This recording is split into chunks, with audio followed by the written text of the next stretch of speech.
This is the Simeone Foundation Automobile Museum in Philadelphia.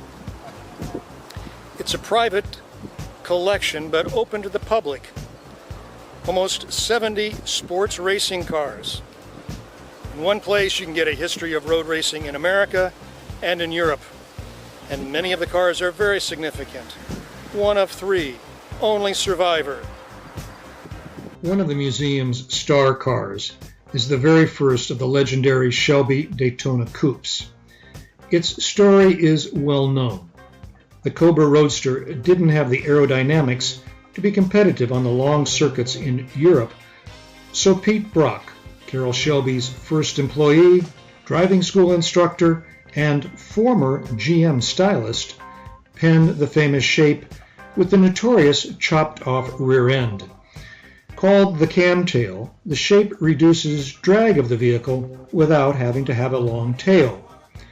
Controversial at Shelby American, but Brock knew of it from the 1930s aerodynamicist Vinibald Cam, and it was seen in 1961 on the one-off Ferrari 250 known as the bread van.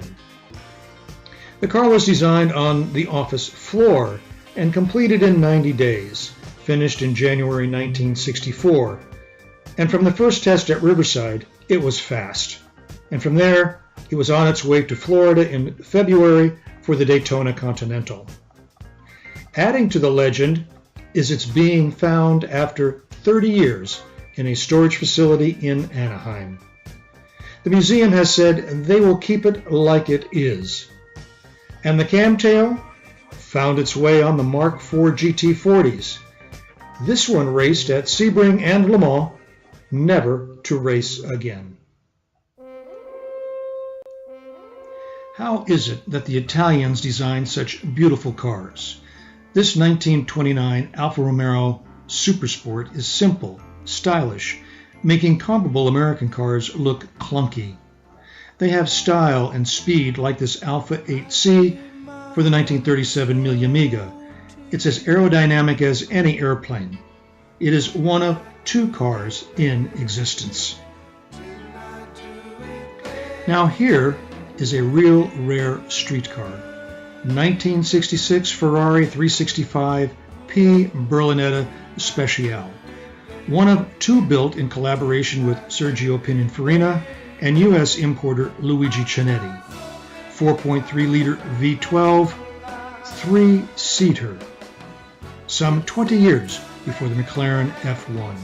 Perfect as one is noted for Sophia Loren on the left and Gina Lola Brigida on the right. How cool. The museum not only honors the sports car, but the places they raced, and the trifecta, the holy trinity of Le Mans, Mille Amiga, and Targa Florio. This is real road racing. One of the greatest moments for American racing was Le Mans in the 1960s. Ford came, raced, won, and went home. Took too long. I got caught in the rush hour. The fella started to shower you with love and affection. Now you won't look in my direction. On the expressway to your heart. That expressway, not the best way. At the bottom line, it's much too crowded. No, it's much too crowded. So crowded. It's much too crowded. Oh yeah, so crowded. Too crowded.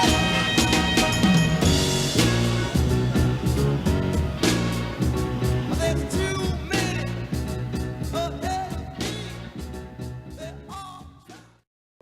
The Italians and Germans took over the Mille Amiga and the Targa Florio. And along the route are many signs of the Mille Miglia. Viva Oscar, Viva the drivers, and Viva Alfa Romeo, and sometimes still faintly visible, Viva Nuvolare. On up north race the small cars. Most are going well, but some are in trouble. And here's Giannino Mazzotto. The Ferrari has broken every record with an average speed of well over 100 miles an hour for the first 100. There's 20 minutes between Venezium's leading Oscar and the Fiat Armini of Brandy.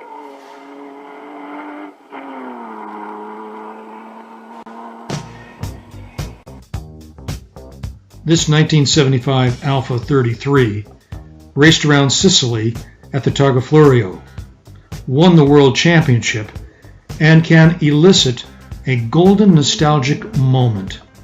Put yourself in this V12 Bullet and imagine the sensation.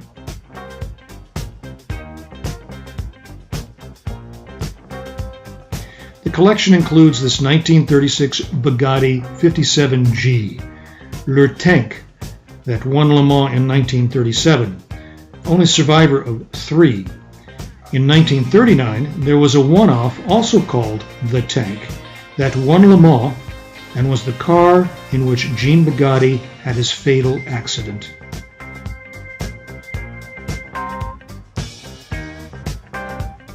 This 1938 Peugeot Dralmont was named after the Peugeot dealer Emile Dralmont. It's one of 3 built for Le Mans in 1938 and finished 4th overall. 2 liters with characteristic vents on the side. It is a racing version because it doesn't have side doors. American sportsman Briggs Cunningham sailed in the America's Cup and raced cars at Le Mans, like this, his 1952 Cunningham C4R. Powered by a Chrysler Hemi, this is one of 3 built. It finished 3rd overall in the 54 Le Mans and 1st for its class.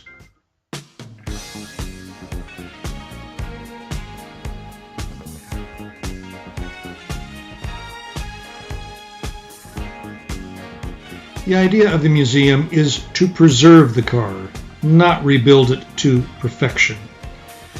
The museum is a little ways from Midtown Philadelphia, which of course merits a visit for Americana, fine art collections, and Philly cheesesteak sandwiches, and the competition between Pat's and Gino's. Across the street from each other, both have their fans, and it's fun trying to decide.